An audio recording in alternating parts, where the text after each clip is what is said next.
Welcome to the Free Cities podcast. My name is Timothy Allen, and this is the official podcast of the Free Cities Foundation.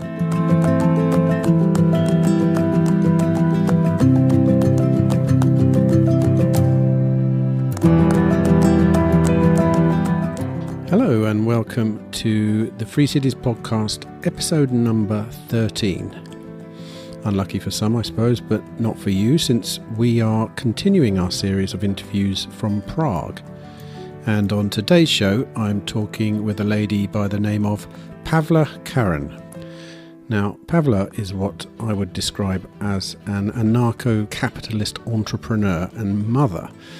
But labels aside, she's also a super interesting person to talk to, who has much to say on the subjects of freedom and liberty, especially in the context of business, parenthood, and relationships. Our conversation goes in many directions, but in particular we discuss subjects such as what it was like growing up under socialism, bringing up free children, digital nomadism, tools for staying free, and the path to inner freedom, particularly in relationships. On that subject, in her own marriage, Pavla and her husband practice something called ethical non-monogamy, which she sees as a natural extension of her libertarian beliefs. This was a fascinating conversation that was unfortunately constrained by my busy schedule. However, I will certainly be recording a part 2 in the future. In the meantime, it just leaves for me to say to you, please sit back, relax, and enjoy my conversation with Pavla Karon.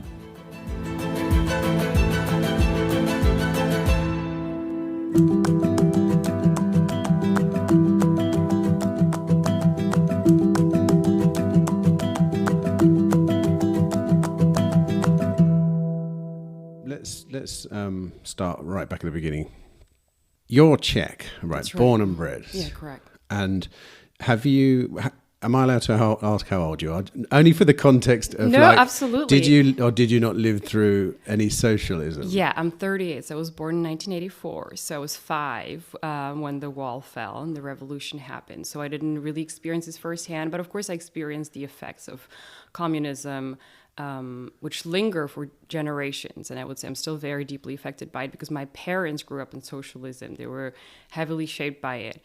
And as such, I grew up in a very conservative kind of right-wing thinking family because that was the opposition to the system that they grew up in. And they saw the horrible damage it inflicted on the economic systems, but even on a deeper level, really on the human psyche, how damaging that was because of the secrecy, because of the deception, not being able to even be honest in public and just leading a double life, really. And it's even smaller things than that. For example, my father, who has a huge love of rock and roll, he always said, the one thing I will never forgive the communists for is that I was never allowed to see the Beatles. Right. A tiny little thing like that. But that was really taken away from them. And but let me just ask you, when you said that you grew up in a right-wing-ish yes. family, Mm-hmm. Was that a secret right-wing family, or did that happen when communism sort of dissipated and people were allowed to? Well, because everything that was happening, prior to the revolution in 1989, was people just hated socialists, right? Except for a small majority of mostly the grandmas who were a little bit clueless, if I may say so. There was no public support for it anymore in the last years heading to the revolution. So people were naturally looking for the alternatives, and the alternative was, or the biggest enemy of socialism was always America. So it was idolized. Everything American, everything Western, everything kind of in the Reagan era, that was idolized because it was in opposition to communism. So it was kind of what you defaulted to. So everything that was American was seen as better. Any American product was seen as just the amazing thing that you desire. And in contrast, anything Soviet Russian was bad. So it was almost the default state of people naturally. So yeah, my family was and is still right-wing thinking and very pro-liberty also in that sense. One other thing I've noticed in being here is the terminology of left wing, right wing. Yeah, interesting. Over here, it's slightly. What does that mean? Because I can't keep up with it even back home. Yeah. I know, I thought I used to know what these terms meant, but now liberalism appears to be something that it didn't used to be. I mean, what are you talking about there? And try and sort of explain it. Yeah. To me, right wing traditionally is more pro personal liberty and lower taxes, lower regulations, where left wing is the opposite of that. So it's more socialist. Government takes more and tells you more of what to do. I know that those definitions have shifted, and liberalism, traditional liberalism, is almost like the opposite of how it's used today. To be somebody who's liberal today, you would associate with leftist, right? Left wing. Yes. Yeah, it used to mean that. So it's good to define those terms, and I do feel like the goalposts are almost shifting. Like when you're somebody who was a traditional conservative maybe 20 years ago, now they would be almost labeled far right. I don't know how that Well, it depends who's labeling them, of course. Of course. But on the whole, yes. Many people are now classed. I think even libertarians as a bunch are now right wing, and probably. I don't know. I mean, I've always thought of myself as just not even being anything. I mean, being pro liberty doesn't even have to put you on a wing. I don't think. So you grew up with libertarian minded parents. Is that fair to say? Correct. They were into rock and roll. They must have been pretty cool. Oh, they're super cool, and they're fantastic. I mean, our opinions are not the same anymore as much, but we always have like really interesting conversations. And I think that's the one thing that they always encourage is at least dialogue. Like at dinner table, we would talk about politics, we would talk about some difficult topics and disagree often, but it was invited, and I really cherish that. And I try to also instill that in my kids. Like, it's actually okay to disagree. And I think disagreement is so healthy and so important without like angry labeling. So you can start doing that with kids when they're literally 2 years old. You can literally debate with them on their level and about topics they're interested in. It's so crucial to do that. So I'm very blessed that my parents always did that. And, as I grew up, I kind of turned away from the traditional conservatism into more libertarianism. And then anarcho-capitalism, I'm still basically at heart like anarcho-capitalist. I love Rothbard, reading all his essays, I remember. I still believe everything should be private, nothing should be forced. That's it. Then we'll have a great society. So an anarcho-capitalist maximist. Correct. Correct. That's my belief. Yes. Everything. Yeah. Absolutely everything. Well, no exceptions. Yeah, absolutely. Well, yeah. I mean, me too. I've never seen it. Yeah. So I don't really know what it's like. Because do you know what? Whenever people say that, I think of the similar thing about the other end of the spectrum, or even say communism, which was. Communism hasn't really been tried yet for real. So I don't like when they say that. Right, but aren't we saying that about the free market? It's like it's never really been tried. So it has, though, because actually we do live it to a certain extent, because not everything is regulated. All those areas of life that are not regulated are governed by voluntary principles, right?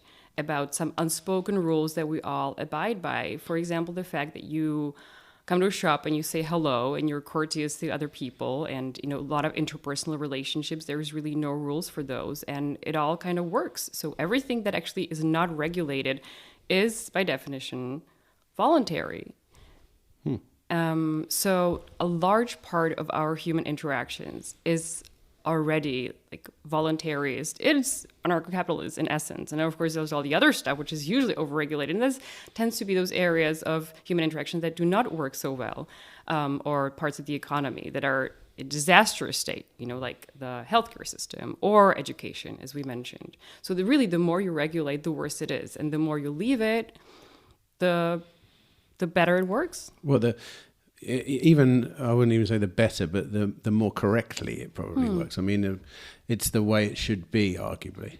The very unfair thing about top-down decision making is it's not your decision. And yes, so there's already violence implicitly introduced into the equation, because if there's a rule, there has to be somebody who enforces it, and if you don't comply, the threat is always a gun at the end of the decision chain, because if you don't comply with certain fines, you will eventually be imprisoned. If you try to escape the prison, you will be shot. So that's why it's so important for people to realize, if you're a proponent of any sort of new law or regulation, at the end of that is always a person with a gun. And are you willing to kill for this new rule, even if it may be with the best intentions? Do see that gun at the end, please. It's so crucial because it's always there.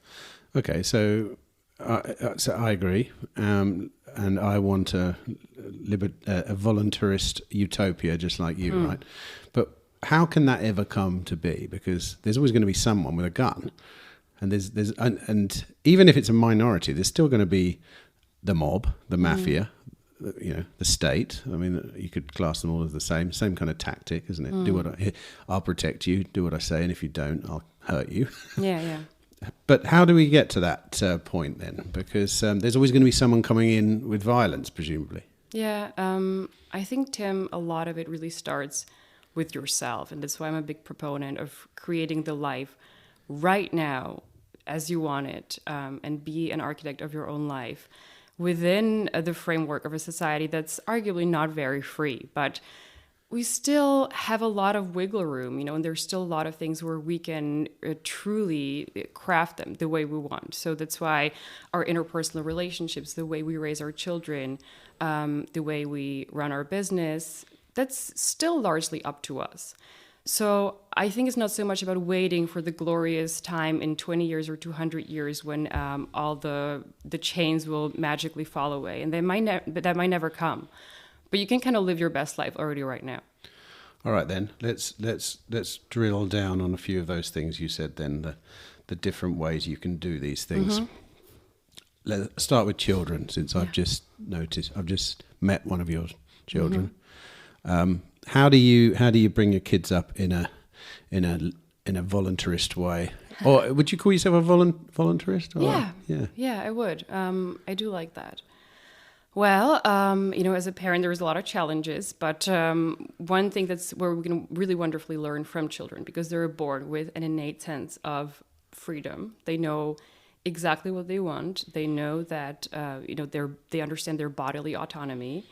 They have very strong will, so they're naturally inclined really to not be governed. They don't like being told what to do. They don't really like to obey very much, unless they think it's meaningful, unless they think it's purposeful. So you just really have to follow your kids' lead and not break this innate ability that they have to be freedom-loving creatures. So really, the less you do as a parent, honestly, the better, I'm finding. Really? You don't really have to teach them very much, because they already know all that. It's maybe your job not to damage that in them. So kind of to follow their lead on that. How old are your children? So I have a 2-year-old and an 8-year-old. And you're homeschooling them? So the 8-year-old goes to a community school, which is incidentally right here in our building where we're meeting right now.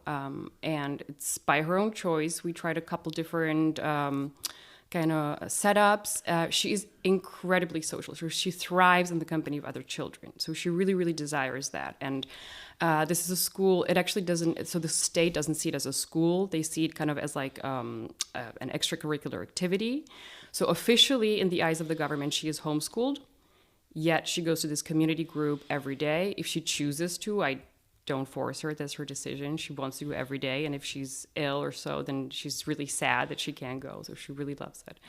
So she's as good as homeschooled, but to have the social circle that she really needs and thrives in, then she does that. And then, of course, the 2-year-old is at home, yes. So from what I just gleaned from what you were saying about maybe not intervening in your kid's life, intervening as less as possible. Yeah. Here's my devil's advocate argument for that. Sure. I've got 3 kids, and I know. I mean, my parenting style is possibly different to yours. I'm quite an authoritarian, actually. Oh, really? Yeah. That's a contradiction to what you just said, though. No. I mean, here's my. I'll try and convince you that it's not, because I think all these ways of being are relevant in different scenarios, and I think scale is one of the most important things. For example. Sure. in our family of 5, we're pretty socialist, really. I mean, I provide, I've got the means of production, and I give it away for free to everyone, and I kind of tell the kids what to do. You know, it's just when you scale it, it doesn't work. And because obviously the reason why these systems of governance arise is out of the human condition, isn't it? It's like, it's not, I'm loathed to think that way is wrong and that way is right. I think in certain situations, yes, maybe true. Like at scale, communism is a terrible idea. But in a family unit with young children, it actually kind of, a version of it kind of works. But that's beside the point. What I was going to say about not intervening in children's lives is my experience of it has been, I need to give them a framework within which they can go pretty crazy. Because if I let them take the lead, they'd be on a computer playing video games all day and eating sugar non-stop. You know, it's like I know more than them in many senses. I know they are innately, you know, they have an innate intelligence, but also they make terrible decisions if I let them do it. So what's your idea about that and approach to that, say? I do agree. Children sometimes make decisions that to us seem terrible. On the other hand, do you really know that it's going to be terrible for them? What's the worst that could happen? You know, take the example of sugar. I mean, I'm pretty sure, don't quote me on this, but I heard that children have no way of regulating the amount of, like, if I ate a chocolate bar, afterwards I'm like, right, just keep me away from chocolate, where the kids can just keep going and keep going and keep going. And we all know sugar's not good for you, you know, refined sugar. It's like, you know, things like that. Or my observation, for example, of, there are some, where I live, I think there's probably one family in particular that I know that have allowed their kids to grow up this way. And the parents' lives is very complicated because the kids won't go to bed when they're told. You know, they're like up at midnight, and you know, like that's, I often see that as a kind of plus. Funnily enough, they're not really massively social. I notice your kids really social. As soon as I walk through the door, they start saying hello to me. I obviously see that as a good sign, because saying, for a small child to say hello to a tall man, it's quite scary normally, isn't it? It's like, yeah, but I would disagree that that's a good sign, because some children are social, some kids are not social. I think it's really important that they're authentic, and if they don't want to say hi to somebody, also the same way, when my parents come over and they don't want to hug them, they don't want to kiss them, that's on them. They don't want to say hi, you know, that's quite all right with me. I would much rather have that than the kids where the parents tell them, what do you say, and say hello and say thank you, and that's then they will really never learn how to do that if they're always told what to do. And similarly, I think with the sugar, for example, it's a double-edged sword, because if you're always regulating them, how will they learn to regulate themselves? I mean, you could argue that one way is just like, all right, then just here's a bag of candy and just like go to town and you'll have stomachache afterwards. So it's really the natural consequences. But of course, I do also regulate my children. It's not that anything goes. We do have rules. And incidentally, voluntarism is not absence of rules, right? It's the absence of rulers. So if there's rules that make sense to you, then naturally do abide by them. And those are needed in any sort of society. Even perfectly anarcho-capitalist society will have rules. But there are rules that are, again, like bottom up, that everybody agrees on, that just make sense, and they're not arbitrarily imposed. So we do have those in the family. It is necessary. And any rule kind of is up for discussion and input. Even from the kids, they kind of have an equal vote. That being said, I will agree with you, Tim, of course, when the axe comes to the grind, yes, I do put my foot down sometimes. It is necessary. So it's not perfect. Even so, I do try to explain to my kids, like, listen, I'm just really tired. I have to get up tomorrow. Like, I have a meeting. You have to go to bed now. Like, that's it. So it does happen, yeah. And it's not perfect. And your 2-year-old says, sure, see you later. I'm just going to bed. well, no, but then, I mean, I don't drag her to bed, like, kicking and screaming. But, like, we turn off the light and we go to sleep together. It kind of all works. And for example, like I rarely raise my voice at the kids. I do it sometimes. I'm not going to pretend it's never happened. I would never hit them ever in my life. Like that's never happened. That seems pretty obvious. Yeah. So, but again, rules, yes. Rulers, no. Rulers, no. Correct. Okay. Mm-hmm. So about your point of forcing them to say hello or not. Here's my devil's advocate on that, because we do that. And I tell you why we do that. Because many of a young child's impressions of themselves come from their interactions with other people, especially adults. And I think if you turn off, in inverted commas, a load of adults, I think it can reflect back on you and you think, this must be something wrong with me. And teaching your child to just do those simple things, which adults really appreciate normally, then I think that if they are the liked person and I'm not saying you have to be a liked person, but when you are liked or you are a good person is reflected back at them at a young age, they sort of soak it up. And by the time they get to 16, 17, 18, there's a foundation of, I'm a good person. Oh, I disagree very strongly with that. I see what you're saying, but I think that your idea of self-worth should never come from other people. I think it's a very slippery slope. And as a person who suffered from that a large part of my life, where I needed that external validation and I needed other people's approval, I kind of was a people pleaser for a long time. And that's something that I'm trying to shed now. And I think that really plays into that you have to be nice so that other people like you to make you feel good about yourself. Okay, yeah, that would be the downside of it. I think, but don't you think children are these kind of, they're like these learning machines, aren't they? Sure, yeah. And if I'm pretty sure that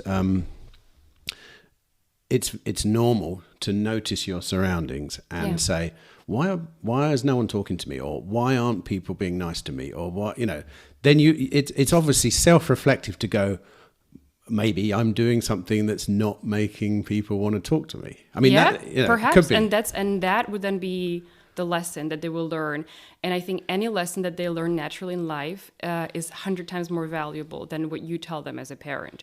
Do this, do that. And they're just told. They never had the firsthand experience.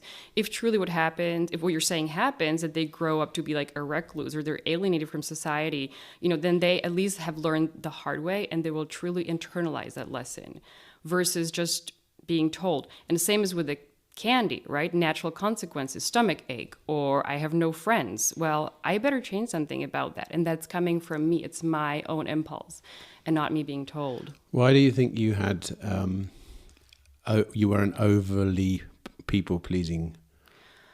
I was because, and to a certain extent, something I still grapple with a little bit, because that was like instilled in me to be like the nice girl, to be the good girl. And again, like I had amazing parents, so there's no way like a reproach towards them. But I think society also kind of demands that of you. And there's a lot of kind of unspoken like lessons that you get handed down along the way.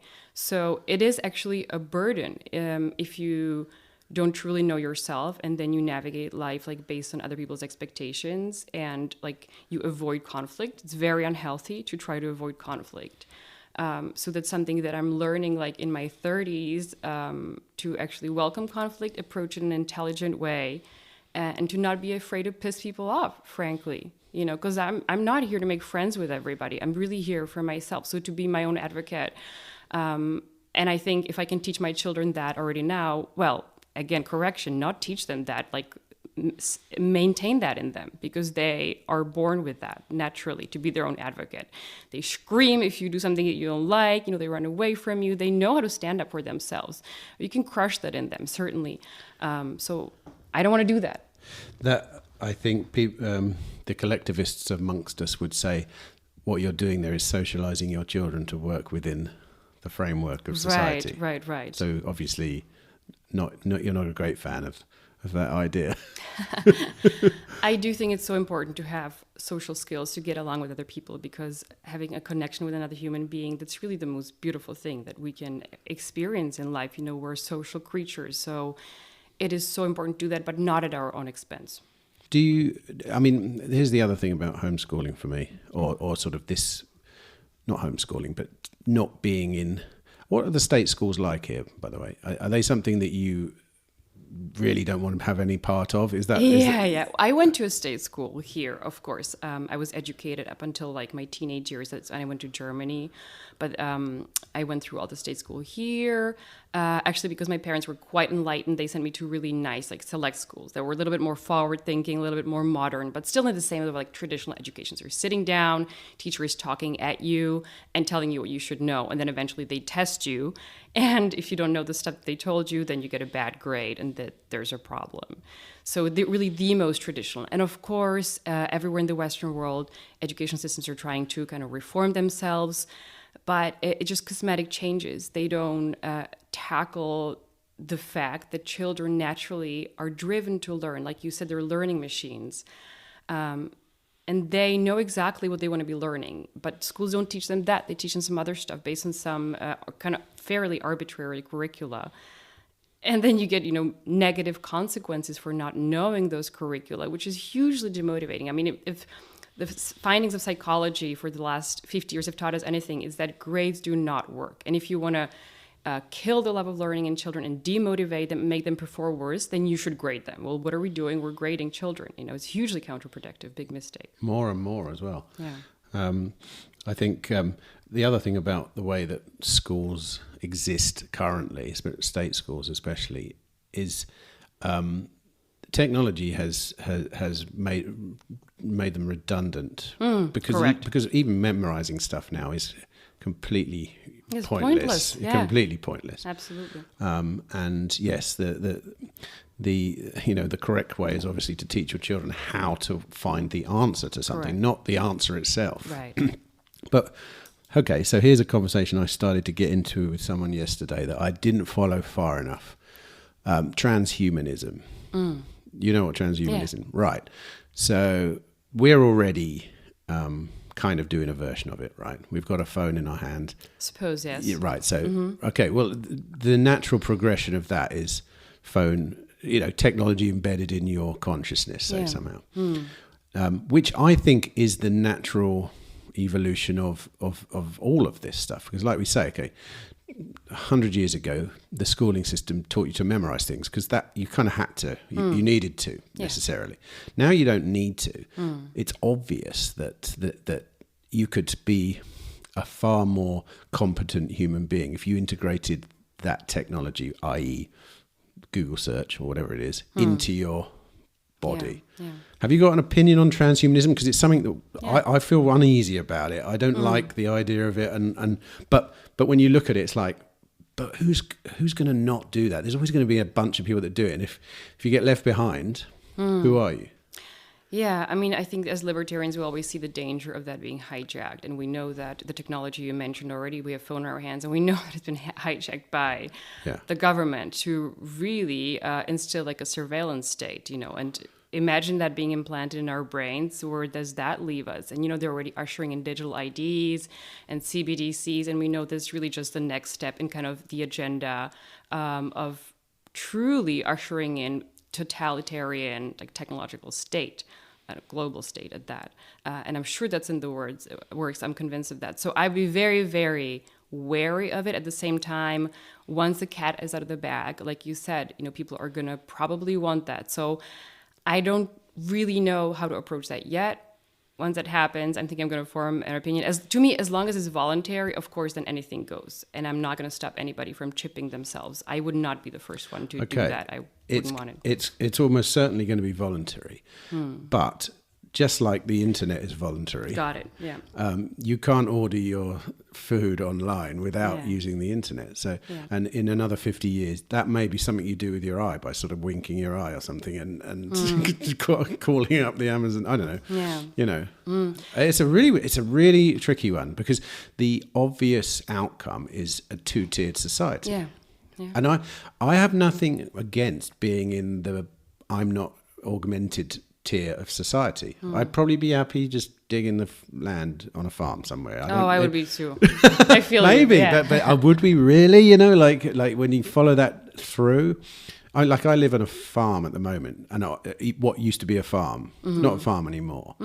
And there's no way I could farm because I do other things, like it doesn't, and it's almost like I'd probably sin too much of non-farming to ever be the person that would be tied down to working every day on a farm, which you have to. You can't just do farming 6 months of the year. You have to do it all the time. Yeah. So what? I don't know. Where do we? Well, it's very difficult to predict the future, and most of future predictions have always gone wrong. So I'm not big into futurology, but we can kind of extrapolate what we've seen in the past. What will probably happen? Yes, this technology will come.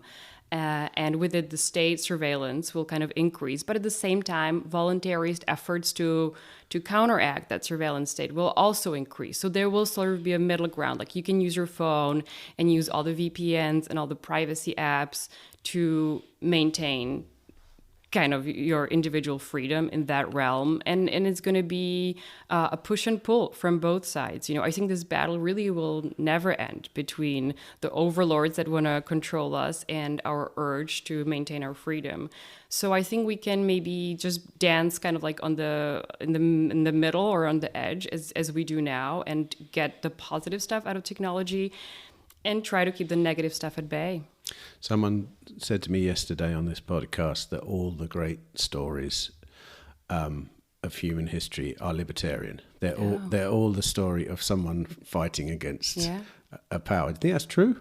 I mean, he started by talking about Dune. Do you know the book Dune? I'm actually just reading the book. Oh, are you? Yeah. Right. Well, and obviously, in particular, science fiction plays on that. Lord of the Rings, of course. Of course. Yeah. Mm-hmm. I mean, is striving for freedom part of the human condition then? Definitely, and that's why, because I observe children and I know that they're innately born with a desire for freedom. They're like freedom, thriving creatures. So we're all that. That's the natural human state, and that's what we're trying to get back to. Nobody likes being told what to do. I really don't believe anybody does. Maybe in some like specific situations, but we like to be advocates and architects of our lives. And that is the most satisfying, when you can really craft your life and then also take full responsibility for that. Maybe that's my cognitive bias because I am like that. So I think everybody is like that. But I can't imagine that it would be otherwise. So how do you manifest that then if you're in a scenario where the outside world is pretty oppressive? Yeah, that's a good question. I think that it all starts with yourself and your own mind, which is I found in the era of COVID, where I suddenly woke up in a totalitarian society where I was told when I could go outside and where to shop and who to meet, etc. And I really, truly, greatly suffered through that time because it was like that was my hell. And I realized that any freedom actually in the external world can be taken away from me at the turn of a key. And there's absolutely nothing you can do about it. So really the only true freedom we have is within our mind. I learned that the hard way. And I learned that to really be free, you have to be in command of your mind and what you put in it. And then, even in the worst circumstances, you can still live as a free person.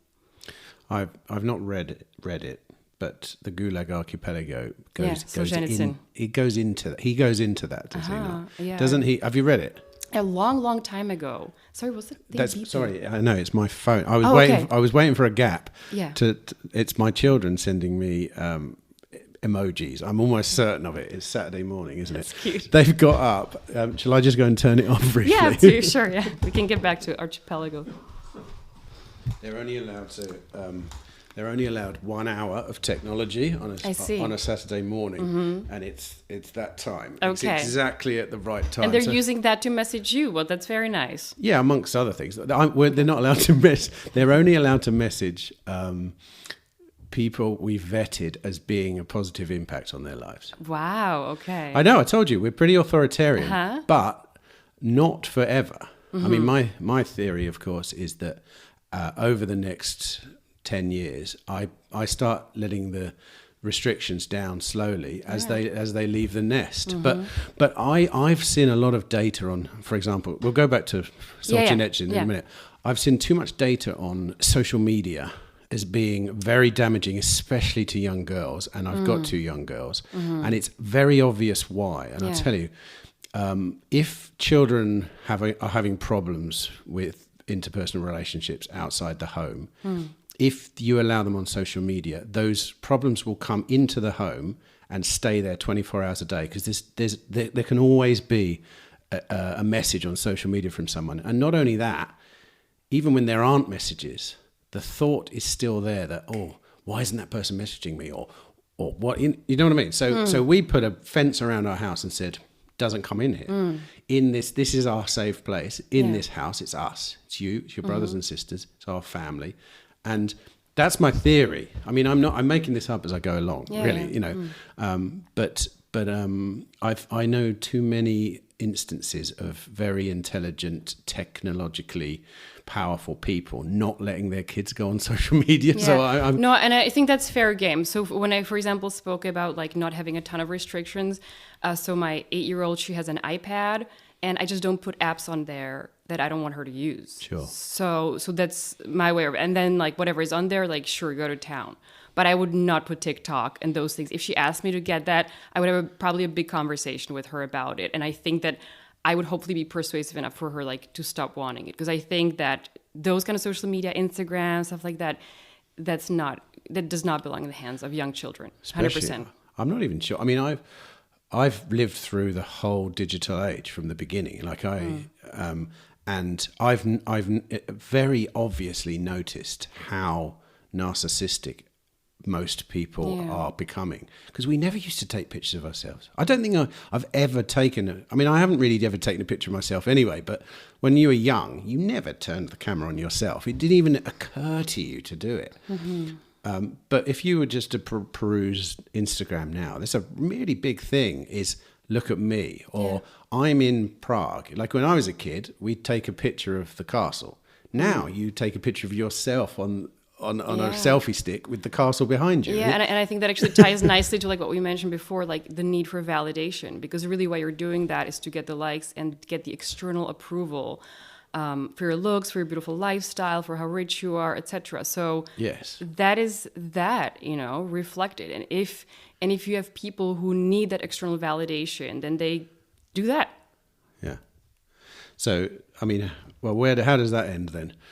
Like, where are we going with that, and how do we mitigate against that?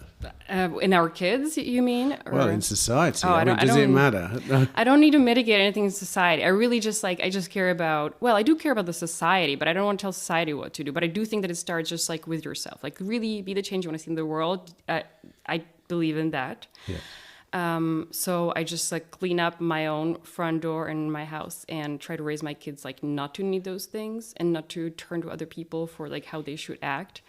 And I believe that I'm making that change, by changing my life. So if you're the clean your front door type of person, how do you feel about living amongst people that don't clean their front door, or moving to a place where everyone cleans their front door? Again, I think that if you do your work, if you work on your own mind, then you can live anywhere and be happy. That doesn't mean we don't want to change our external circumstance for the better. Of course we do. That's why we're building parallel structures. That's why we're building free cities. I applaud all those efforts. I love all those efforts. They're so important. At the same time, I think equally important, if not more so, is, cultivating a mindset where you don't totally depend on those structures, because any structure can collapse. Anything can happen. I talked about futurology. We never know what will happen in the future. One thing that you do know is you're going to be with yourself for the rest of your life. So that's where you need to do the work. So if there was the option in 25 years, say the Free Cities movement had evolved into a number of satellite places around the world, would you hold tight where you are and continue as per normal? You've traveled a lot, right? Yes. Mm-hmm. I mean, would you class yourself as how long have you been settled here? Here for 4 years, and before that we moved around for a couple of years. We lived in Hungary, we lived in Portugal and the US a little bit. What was the point of that? Was there a reason? Just traveling? Shake shit up, literally. Yeah. I mean, I love that, and it's also like puts you in out of your comfort zone. which is just, it's a brilliant experience. And we did that, starting our business and having a small kid. So it was a really, really fun time. I would recommend that to everybody. And especially because, because it is very uncomfortable. So it pushes you. Those are the growing experiences. Did you start your business while you were traveling? Correct. Yes. Wow. Because it's fully online. So a lot of startups, they're not location specific, so it gives you that freedom. I should mention you've got a very cool business. I'm looking at one of them now. You make customized amps. Yes, guitar pedals. Guitar pedals. Sorry, but you are going to start making amps as well. Correct. Yes, that's the plan. But that doesn't sound very impressive. But if you saw them, you'd know they're all like limited edition, done by.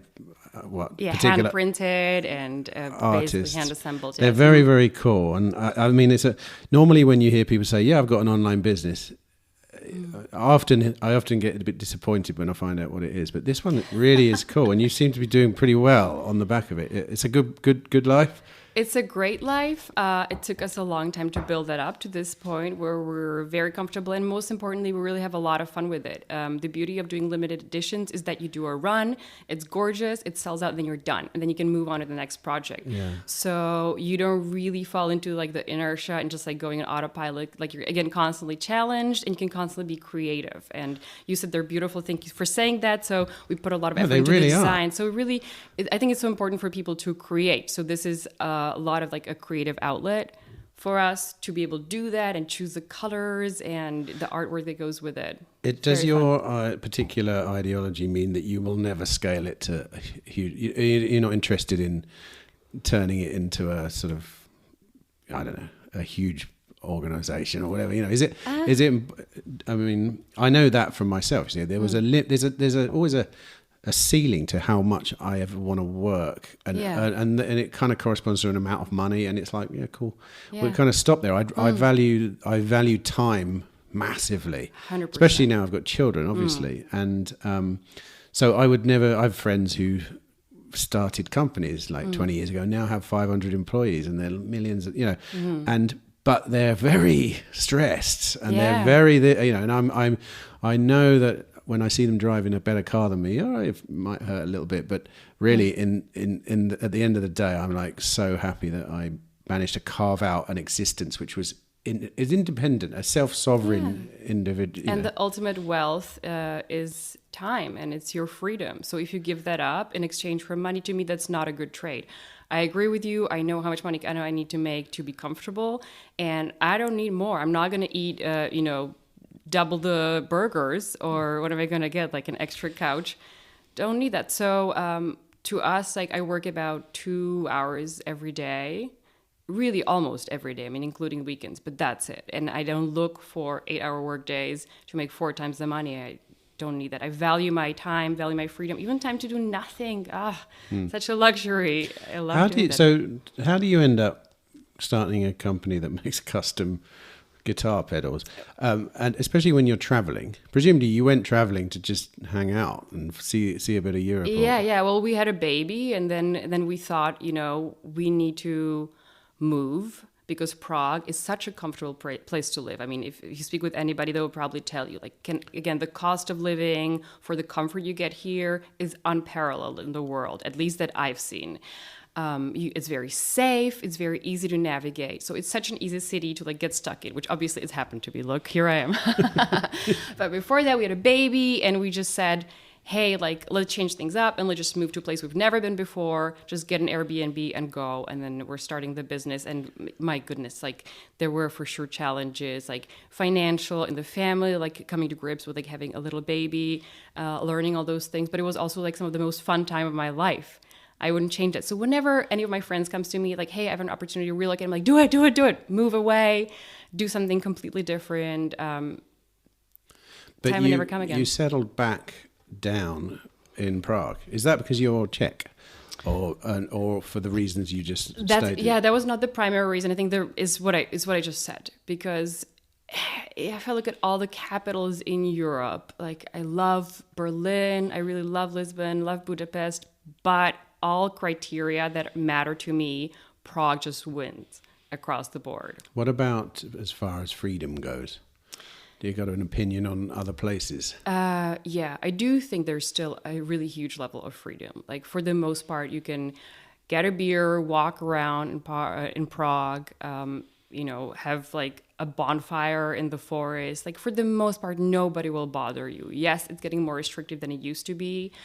But I just spoke to somebody from the UK, where you're from, and they said, oh, you guys like have bonfires here? That's illegal in the UK, and kids can't be around it. And I just thought it's so sad. Like, come on. It is. I used to have an apartment in Berlin years ago. Mm-hmm, in Prenzlauer Berg, I remember. That's right, yeah. And going there I had the same experience. I'll never forget that. I went to one of the local parks in Berlin, we went to the Reichstag when we first got there, and there were people having barbecues on the grass there, and like families sitting under Parliament. I'm not being funny, but if you did that in the UK, there'd be a SWAT team swoop in and just scoop you up and tell you what you do. Which is particularly funny because the Reichstag in Berlin has a tendency of being set on fire. But they still allow that. No, it's beautiful. I have a similar experience. I was walking through Berlin. It was about 7 years ago through a park, and it opened up to a clearing. There was a bunch of people naked. Yeah. It was just a nudist section of the park. That's right. And I loved it. Yeah. That's freedom to me, being butt naked and barbecuing. Like, that's humanity at its best. Yeah, I know. And also surprising because I don't think the rest of Germany is like that. Berlin you could consider it a little bit of a bubble like that. Yes, that's correct. So in the south, obviously, or Bavaria, it's quite different. I mean, it's a massive country. It's 80 million people. So you're naturally going to have like massive differences. Berlin is fantastic like that. Although I do feel like it's getting a little more hijacked by the like woke crowd. I don't know. That was my impression last couple of times I went. I don't know what you thought. I haven't been for a while, but I don't know. It's not something I pay much attention to. Okay. I know that people. I think I told you this story before about the fire brigade on our street. Did I tell you that? This is the perfect example of what I'm talking about, because we lived near Mauer Park in Prenzlauer Berg. Yeah. Right. Actually, we were right next to the park, but one of those kind of they're lovely streets. Same as here. Yeah. Mm-hmm. And there's a fire station on our street, a big fire station, a working fire station. And it was one of those streets where every couple of days parties would just spring up in the summer. Do you know what I mean? Amazing. Anyway, one day I walked. We were in the back house of one of those apartment buildings. I walked out of those big doors you get on the front of the houses, and there was a massive party going on. It kind of like taken over the whole street. It was just techno and people dancing in the sun. And the fire brigade came out, turned on the engines or whatever, pointed the things up in the air and just sprayed everyone with rain. And it was like people were going nuts and everyone was and there's I know I come from more of a reserved culture, I suppose, but that would never happen.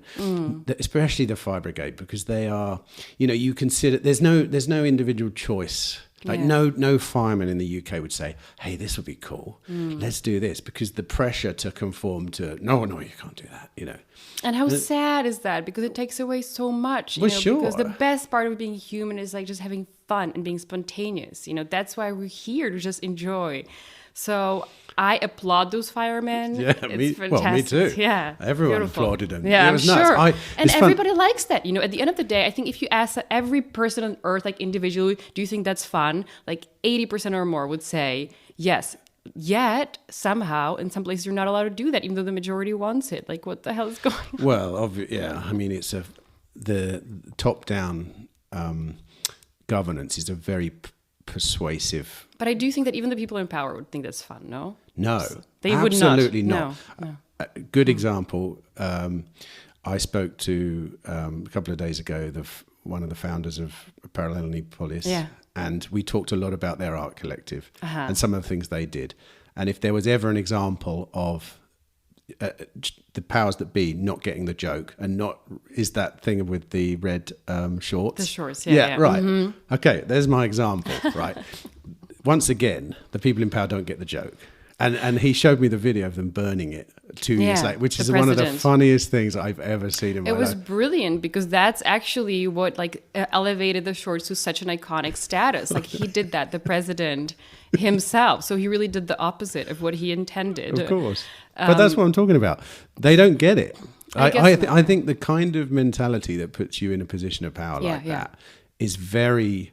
I mean, that's why often authoritarians ban comedy, isn't it? It's like the humor is the truth often. Yeah, like the jester in the court's the only one that can actually say what's happening. And the Czechs know that quite well. I mean, I think that one of our national feature is that we like to make fun of everything quite a lot. I think it was Himmler. He was the Reichsprotector when this was basically occupied, right, during Third Reich. And he called the Czech like the laughing beasts because they just make fun of everything, even under the most cruel regime.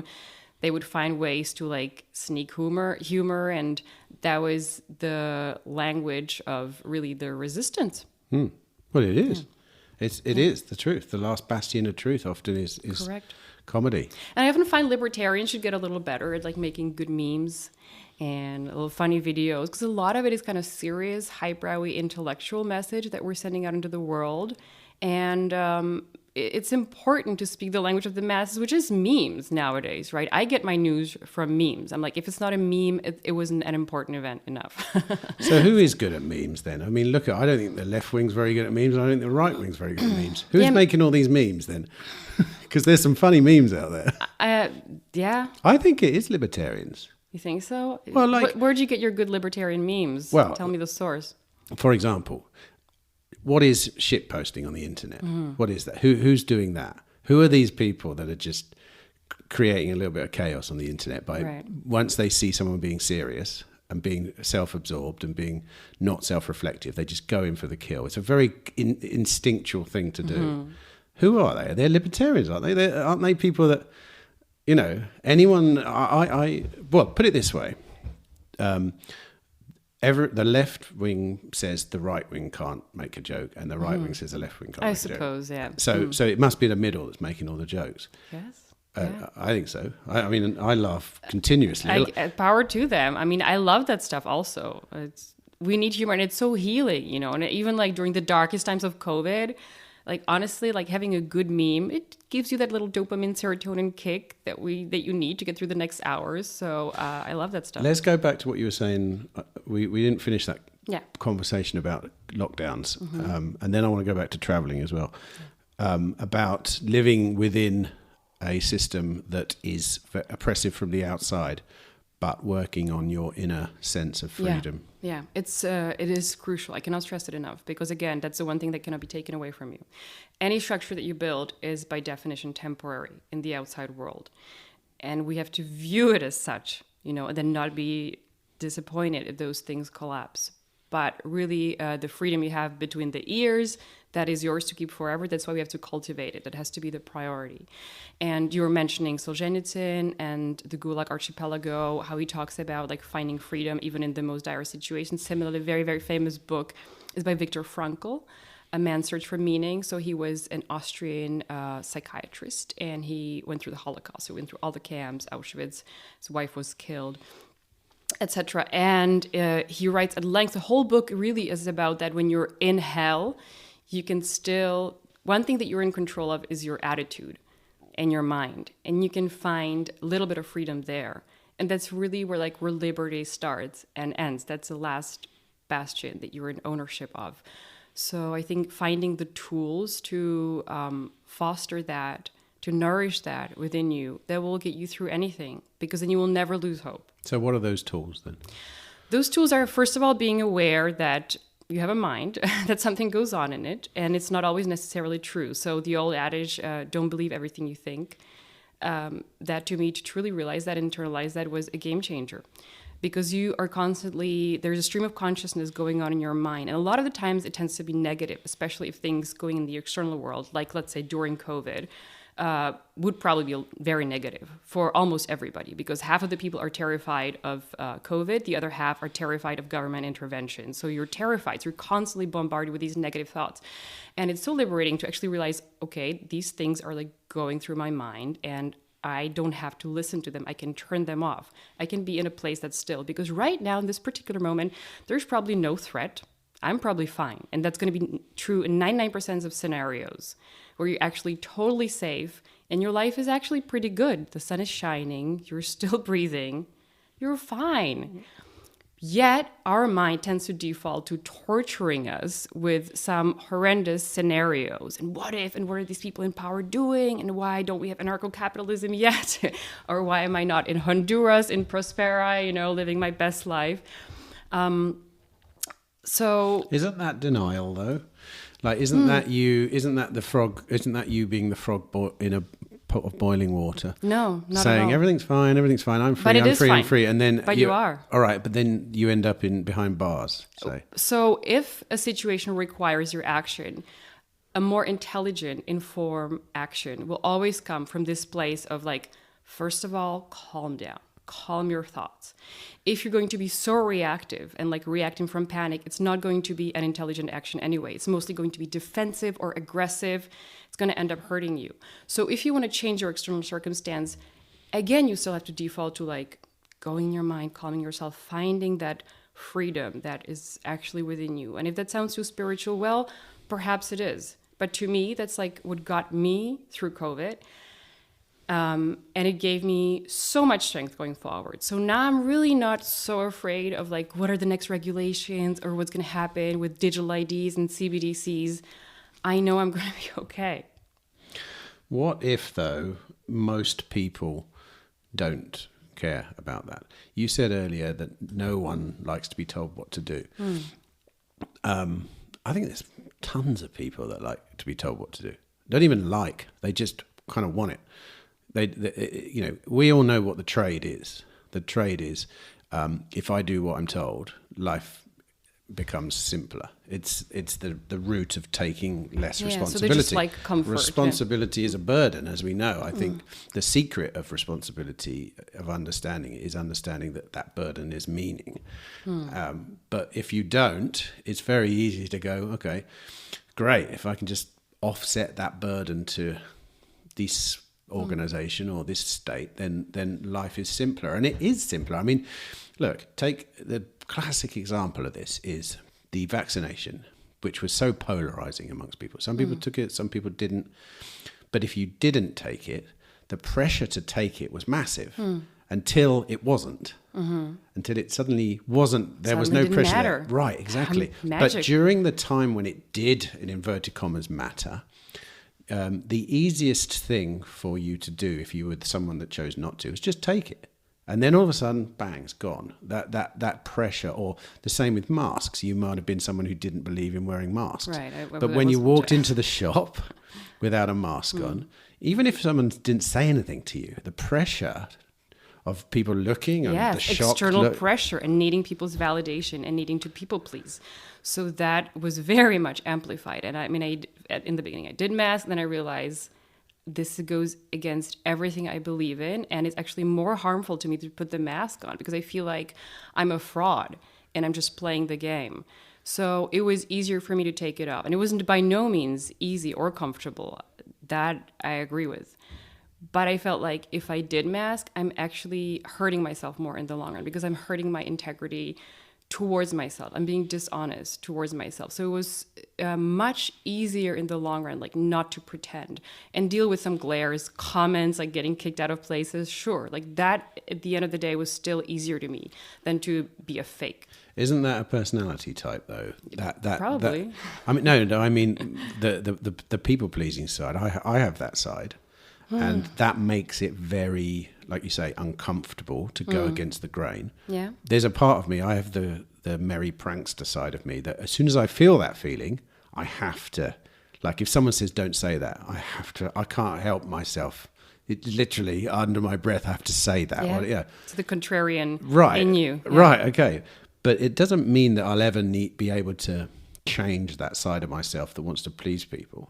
Like it is, it's so innate. It feels so innate. It feels, not that I could say I've been to the depth of my soul to sort of investigate, but it does seem like because that personality trait is also a good thing, obviously. Agreed. And that's where you have to, I think, explore a little bit. Hey, is it something that I'm benefiting from, or is it something that's harming me? If it's something that's benefiting, feels good, then by all means, like, we're not going to recreate our whole personalities just to like create something that's more authentic. No, there's lots in my personality also that I like and that I'm keeping. People pleasing is maybe also a spectrum, because there's a benefit in getting a good rapport with people, getting along with people well.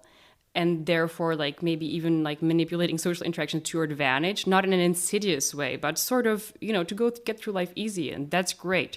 But when it starts to be at your own expense, when you can't say no to people and you cannot deny your authentic feelings, when that's harmful. So that needs to be then investigated and curbed. So let's go back to a little bit more about your nomadic existence.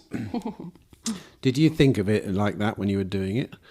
Did you think a lot of people take on that kind of lifestyle, a lot of libertarians do, because they know it makes them far less governable. Me personally, I just went traveling. I wanted to see the world. Why did you go? Literally just to see the world and to like challenge myself and to have that blank slate where you come to a new country, you don't know the language, you don't know anything, and you can kind of reinvent yourself a little bit in that. So it's a very, very liberating feeling. I've always loved to travel. I spent some time in Asia, even just like when I was in Asia backpacking, I just went by myself, like Cambodia, Thailand. Those are still relatively, of course, like very safe countries. I'm not saying I did anything crazy, but it was one of the coolest experiences of my life, just to like have a map, a little bit of money and a backpack and just go for it. And because I thrive in freedom, doing that gave me like unlimited sense of freedom. Like nobody knows or cares where I'm sleeping that night, where I'm going to go the next day. It's beautiful. And also you can show to yourself, like, I can do that. There's some challenges, I can overcome them. So it makes you feel very strong, gives you a lot of confidence. That's why those experiences are just so lovely. And you benefit from that for the rest of your life because you have such amazing memories. And that's what traveling really does, like the right kind of traveling. I did. I've done it a number of times throughout my life, but when I left London, I was working in London for 7 years at a newspaper, and I can still remember to this day because I had to get out kind of thing. It was like a elastic band that was being pulled. When I finally left, I got a one-way ticket to Mumbai, and I remember getting on the plane and I knew I had one bag as well, and I know that feeling. There've been 2 times in my life where I felt the freest. One was when I was in my early 20s traveling, and then I did it again in my 30s, and it was the same. And it really, when I look at it, it was a lack of external responsibility. But that's not always a good thing. Like I know, like I have huge responsibility now with children, for funding a lifestyle of people. It's like, and I do miss that feeling, but I would never trade it for what I've got now because they're both very valid.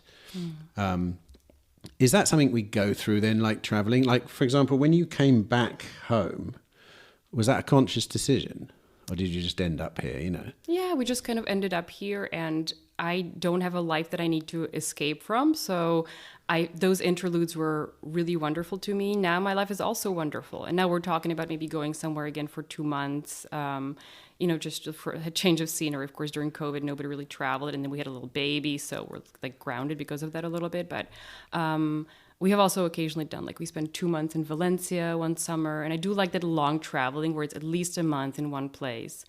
But what you were saying, the lack of external responsibility is very fantastic, I think, in the long run, because you're also isolated. So I don't think it's a condition that we would thrive in the long run. Like we do crave for connection with other people. So not having any external responsibility, I don't think that's a good human condition to have for like years and years. Sure. Yeah. I mean, that person, you meet them traveling, they've been traveling too long. Correct. And exactly. they are often single, I've noticed, which is interesting as well, because arguably, I'm probably going to offend a lot of people here when I say this, but being single, no, I won't even say it. Being single in your later years through choice is an interesting choice, let's say. It is. It's an interesting Or choice. diagnosis. Well, whatever. I mean, I know people do make that choice. Yeah.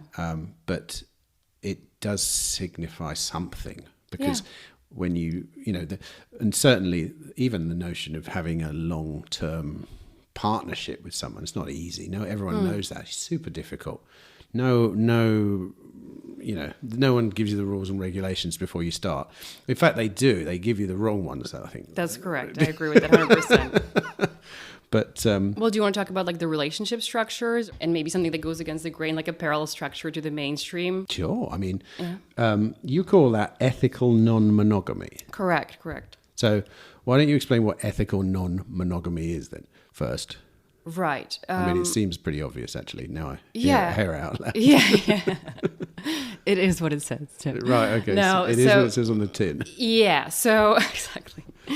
So there's also different approaches to it, but by and large, it means that you're not monogamous with your partner, and it's ethical in the sense that there's consensus. There's two consenting adults that say we are in a romantic relationship, but it's not a monogamous one.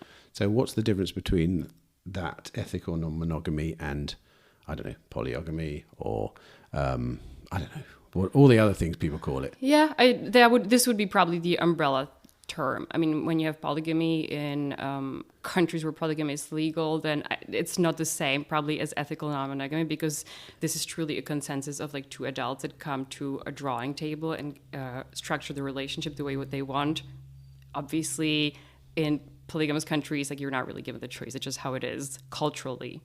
Just like it is in our culture with monogamy, which is the default, and it's not truly meant to be questioned. It's kind of frowned upon if you do other stuff. Do you think personally then that monogamy is unnatural, or do you think it's natural for some people and not for others? Or? That's what I think. I think that people have different preferences. For some people, they're perfectly happy in monogamous relationships.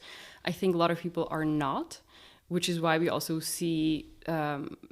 we see that every day in the media, cheating scandals, and the marriage is broken up because of that, and like the level of deception. And I'm sure like we all have friends, we talk with them, it's very, very rare that people would be like truly actually monogamous without ever like breaking that bond or breaking that unspoken promise or spoken. So I do think for a majority of people, it's actually a little bit unnatural in the long run. Not for all. What about the idea then that monogamy evolved culturally for good reasons? I think it did. I think it obviously did. Well, what were the reasons? I mean, mostly property rights, right? To ensure that your progeny is truly yours. Therefore, you limit like access to the female to make sure that the offspring is yours, and you can pass on your property to them. That was one of the reasons. There's many other reasons, and it's actually, when you dig into the history of monogamy, are humans truly naturally monogamous or not? There is quite a lot of debate on that with academics. Monogamy apparently is quite rare with animals. Yeah, I think so.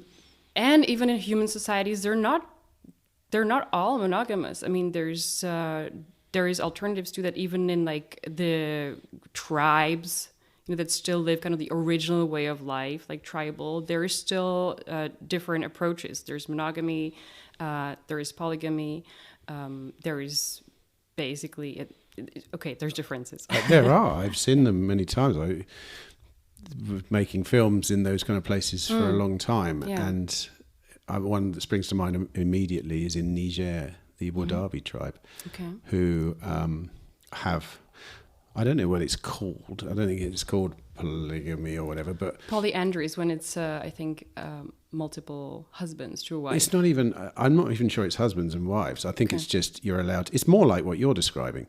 We made a film at an event that they have often, a gathering where the men all have to line up and dance for the women, and the women pick the guys they like. And it's fascinating to watch. I mean, I was an outsider, of course. But you didn't have to dance.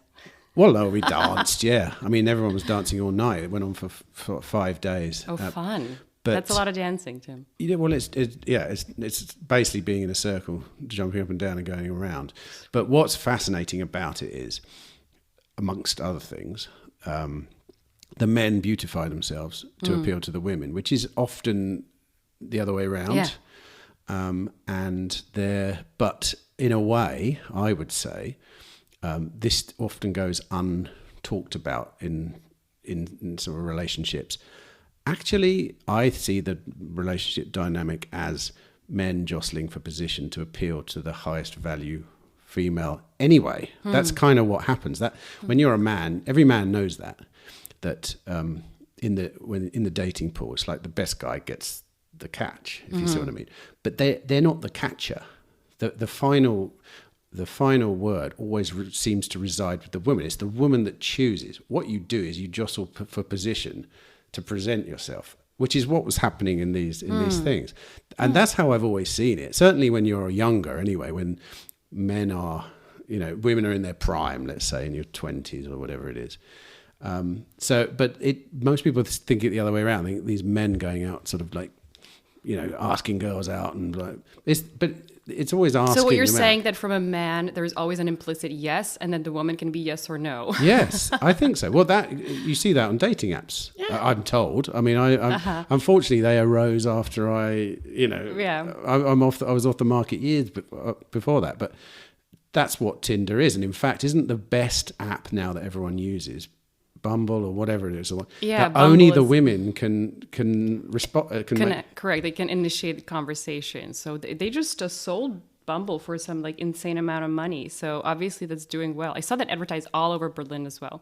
And yeah, that like harnesses kind of the dynamic that you just described, where the woman can initiate and the man is usually like an implicit yes. Well, but also when you, I think, not Bumble, the other.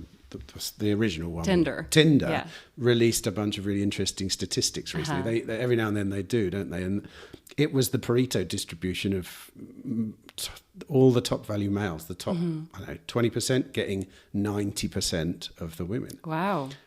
Like the responses. Yeah. Which is another thing that people do say that monogamy fixes, that natural distribution that.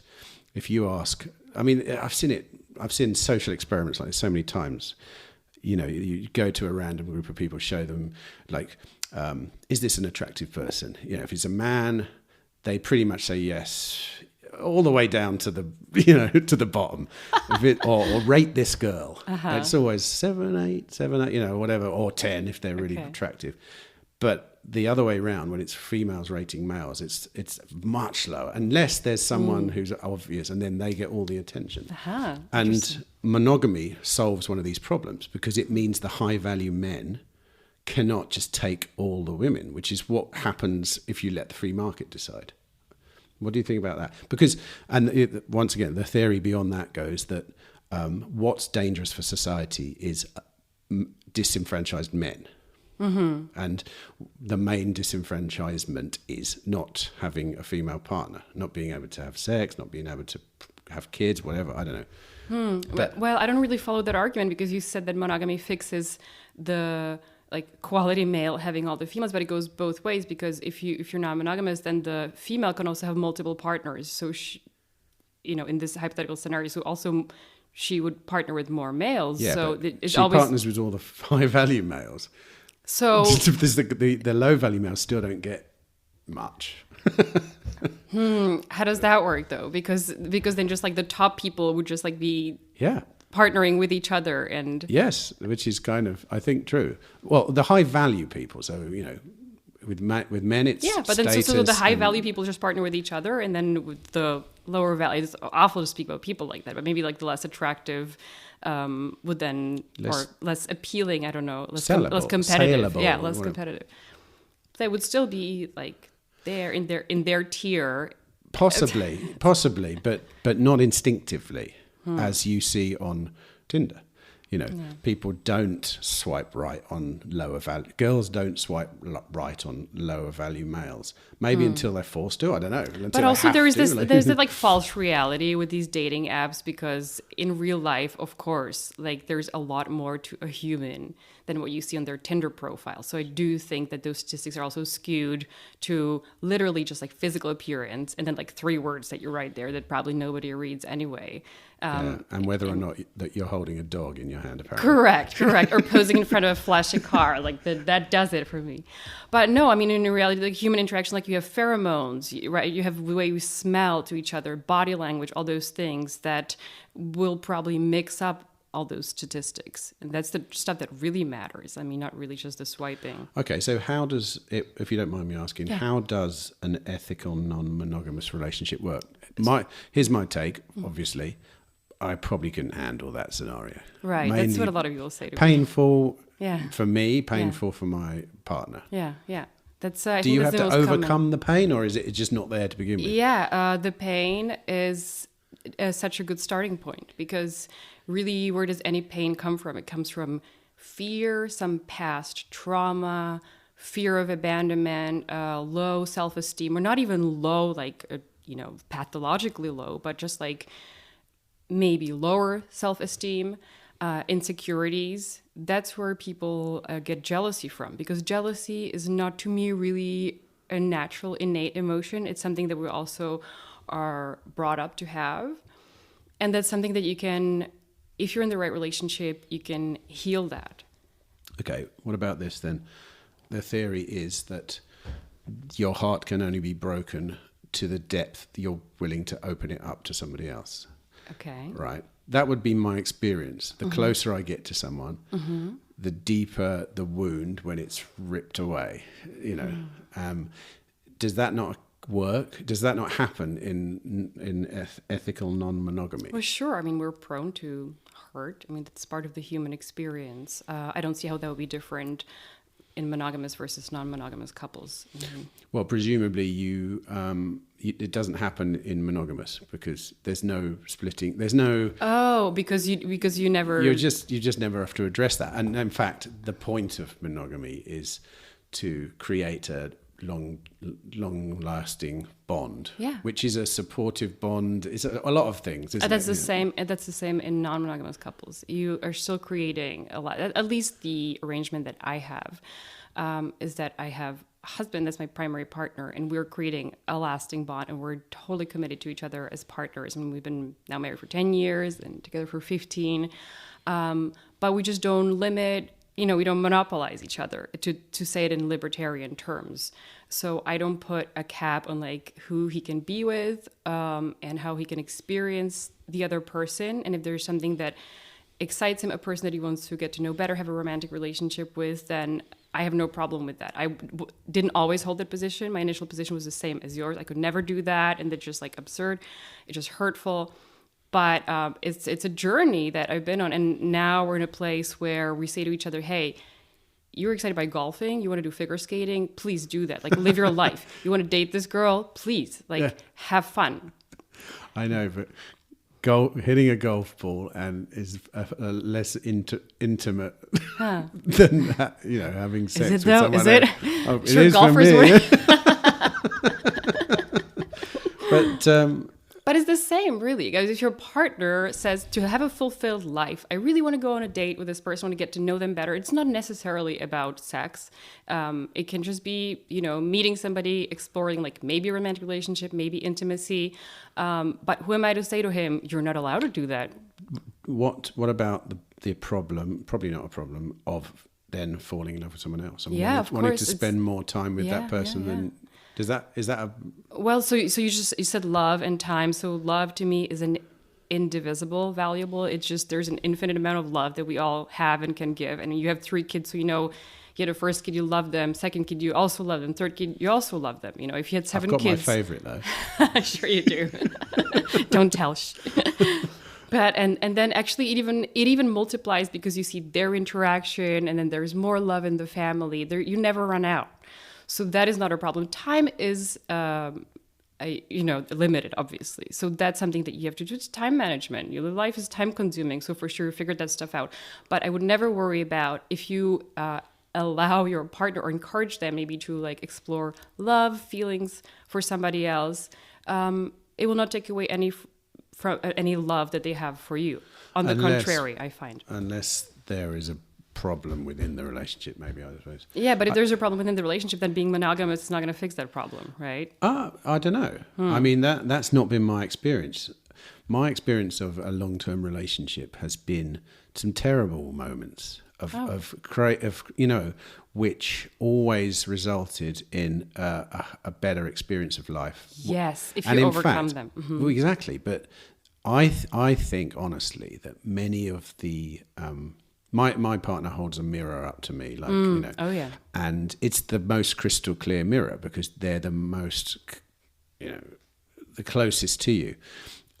So you could go through life never encountering many of these issues within yourself unless you did the long-term thing. Yeah. And talking of monogamy, there's of course there's forced monogamy, enforced monogamy, I suppose you should say, culturally, which is also, I think, there for a reason, and it's for that reason. If you take arranged marriages, very, very, most people would say, oh, terrible idea of arranged marriage. But I think what I learned from long-term relationships is you can make anything work with anyone. Correct. And what the monogamy does is it forces you to make that decision. Yeah, but monogamy doesn't force you to do that. It's just a commitment to each other, because you can be equally committed and have a non-monogamous relationship. But I'm still committed. I'm going to be here, and things get hard, or company goes bankrupt. Kids get sick. I'm still here. So the non-monogamous part doesn't really come into play into that. Okay, that's where I think would be too murky for me. I would feel like I wouldn't know where it would end up. Put it that way. Yeah, you never know where it ends up. That's correct. I mean, freedom is dangerous. Yes, it is. I can see the point of it. I just think maybe it's a personality thing once again. Yeah? Possibly. And I'm definitely not out to convert people to be non-monogamous. I just think that it's really important to, when you make these life decisions, for example, how you arrange your relationship, that's one of the most crucial decisions, or who you partner with as a romantic partner. It's one of the most crucial decisions of your life. And that will affect your happiness probably more than anything else. And therefore, I think it should be approached really consciously and mindfully, and you just don't copy-paste what previous generations did. You say, I'm going to be the architect of this, and I'm going to design it in a way that really works for me and for my partner. And if that means having a monoganistic arrangement, then that's fantastic. If it means something else, then that's fantastic. But it should be explored. And if you, and I'm not saying you, of course, I'm just saying people in general, if they default to monogamy out of fear of what could happen, then I don't think that's a well-informed decision, because it's a fear-driven decision. Wherever there's a fear, that's where you should dig in, right? Once the decision is made out of happiness and abundance and generosity and love, then that's the right decision. And whether that's monogamy or whether there's something completely different, then that's the right one for you. I suppose I'm not deciding to be monogamous consciously. I just know what the results of non-monogamy would be for me. And if I find myself in a situation where I could be non-monogamous, I've always followed that timeline forward, and it never ends well. It's a lot of hurt and pain. Yeah. And yeah, I know, but I'm not saying that it's not the That's way. Of course like your mind telling you, because there is some fear. I mean, yeah. I know what it feels like to be, for example, my partner's not expecting me to be non-monogamous. So if I was, it would be a thing. It would be a very bold move. Yeah, but if you never had that desire to be, or you never felt that monogamy was limiting you in any way, then of course, then you're living the right life. You do. Well, no, I'm pretty sure everyone feels that monogamy is holding them back. Really? Well, okay. No, then I know, that's something but worth exploring. Then. It is, and I can explore that very easily on my own, if you know what I'm saying, and then it goes away. Yeah, and that would not be the ethical part, right? That's just like non-monogamy that a lot of people live, where if you just do something behind your partner's back, then. No, but what I mean is the urge to be non-monogamous, I find often is a bit of a superficial urge in men.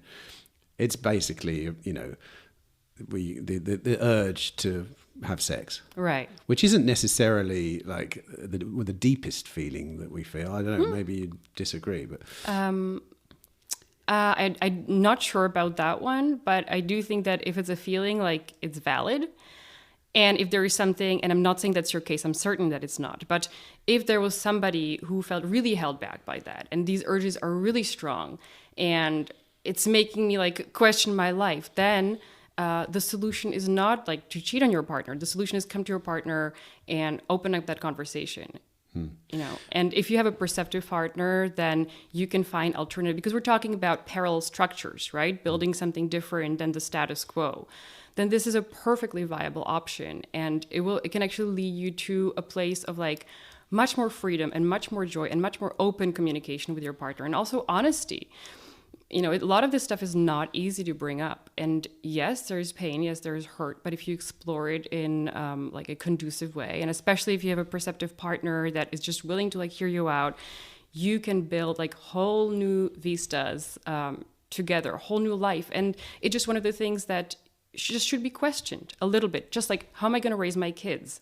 I want to think about that before I do that. I want to make the right decisions that are aligned with my values, and my values before anything is just individual freedom. So is that the one of the natural places you end up as freedoms or free market sort of maximalist? Is that you end up in the free market of relationships as well? That was the case for me. It's certainly not going to be the case for everybody, but I think that again, like what I would urge people to do is just to explore these life choices. You don't have to dissect every single choice like down to the color of your shoelaces, but these things that are so major in your life: who am I with? How are we raising our kids? Money, you know, where am I living? What kind of business am I running? You really have to do that consciously, especially if we're going to like build a better society, build parallel structures. We have to think about what the hell we're doing and why, and what values are we founding this on. So as a freedom-loving person, I always come from that. Therefore, I homeschool my kids, or like give them a lot of freedom.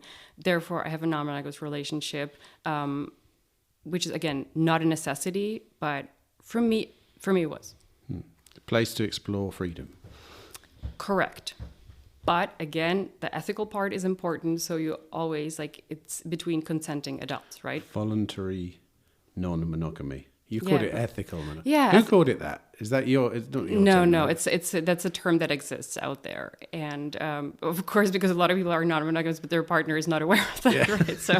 So that's where the ethical part kind of like gets left behind. So it's a big one. A lot of people would say non-monogamy is not ethical anyway, aren't they? Yeah, they would. I'm sure they would. Because it's like, what? It's in the Bible or something. Probably. But, yeah. I don't know. I'd go for voluntary non-monogamy.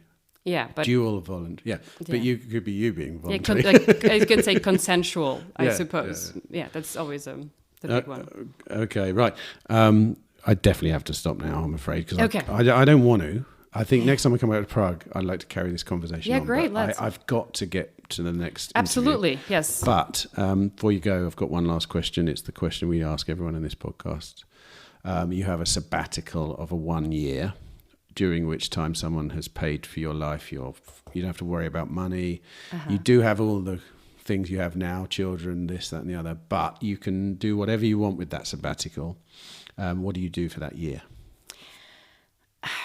Probably like perpetual travel and to countries that are warm. I would. Am I not allowed to work, or can I still work? You can do whatever you want. Yeah. The point is, I'm trying to take the element of the incentive to have to earn money out of the equation. I often find that when you do, I do this with myself all the time. If you take away the making money part, I realize what it is I really want to do. What's that for you? For me, this. I would literally, I do this more. Oh. I think conversations are the most, it's where it's at. You know, I've been a creative my whole life, visually, but in the last sort of five years, I suppose, I've realized the best way to communicate is not visually, actually. Even in films, it's actually long form conversations. And I think they just scaled for the first time in history. I think the ability to, I was telling someone the other day, I've had life-changing experiences mowing the lawn outside, listening to a podcast, listening to two people talk, and then just the penny dropping on a very important, key thing in my life. Just listening to two people talk on the other side of the world, could be anywhere, and we never had that option until the internet. We had the printing press, which means you could read what someone said, but the spoken word has only just scaled recently. And I now no longer care about the visual at all. I feel like my whole... So I would be doing more of this, 100%. I just do this as much as I could. At the moment, I am constrained by money, I travel as much as I can because I don't want to do these things over the internet. It's completely different. Sitting here at a desk with you in Prague, it's a completely different experience to... doing it over the internet. Absolutely. But it costs, the hotel's $100 a night, the flights are this, the flight, Yes, stay in my place if you want. Oh, next thanks. Time. Yeah. Cool. Sure. Really, I mean it. Yeah. I will. Well, we're funnily enough, we're coming back a lot. Okay. We're coming back in BTC Prague, which is happening. And of course, when is that? That is June, I think. June, all right. And then obviously we're coming back for Liberty in Our Lifetime. That's October again, or? It's around the same time. We're just pinning the dates down now. Okay. But so what were you going to do? All right, so let me answer your question again. So if I were to have a year of like absolutely no commitments, I would definitely take the family and travel. Warm places. I love being in Asia. I love eating, just like street food. I've been in a hospital in Vietnam because I got sick from street food and it was so worth it. So, worth it. I just love like eating crazy stuff. That was a great experience also being in like IV drip because you have such horrible food poisoning. Right. It was fun. So I would do that. But let me tell you, I would be no more happy than I am now. And I know that for sure because I would be with my family. I love being with them. Again, I'm doing my work. So I bring my happiness with me wherever I am. And so I don't even desire it that much. No, but you're physically, you're pretty, you take wherever you lay your hat, it's your home kind of thing, that expression. Yeah. Because your business, I wish I was a bit more like that. Unfortunately, I'm a more of the larger entity. I feel like, it's very difficult for me to do that. It works for me to be positioned in one place. But when I was younger, that's all I did. And I have this debate a lot with people that mode, that the nomadic life works much better for your average Westerner, let's say, when they're younger. Because moving with your family is a whole different thing. Yeah, you're more luggage, that's for sure. Well, it's the emotional luggage, I think. That's correct. There is a debate to be had about how productive it is for your kids to not have them see the same thing every day for 10 years. Yeah. I know that some kids do suffer when they don't wake up in the same house every day for a long period of time. I do believe that. I think there's pros and cons to both, because also the variety of experiences you get and the exposure to just like differences, you can only achieve that through traveling, but something is lost for that. But also in the like static lifestyle, something is lost in that as well. So nothing is perfect, but I do agree with you. Just traveling is phenomenal. Yeah, so we all love it. Yes. Well, I'm going traveling tomorrow. I'm going home. You're going home tomorrow. All right. Thanks for speaking, Pavla. It's been really cool speaking to you. And Thank you. Certainly in another time when I come back, I'm going to continue this conversation because I feel like I've still got questions. Excellent. I look forward to it. Thank you, Tim.